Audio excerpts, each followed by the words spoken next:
Hi, it's HardReset and today I'll show you how to fix camera app keeps crashing on Motorola Moto G67.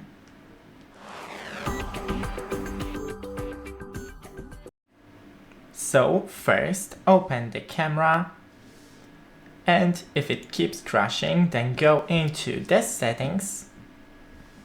Here find the apps, then select camera and force stop.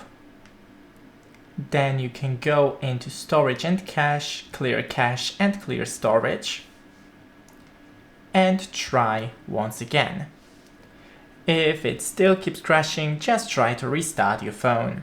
Thanks for watching, don't forget to leave a like and see you in the next one.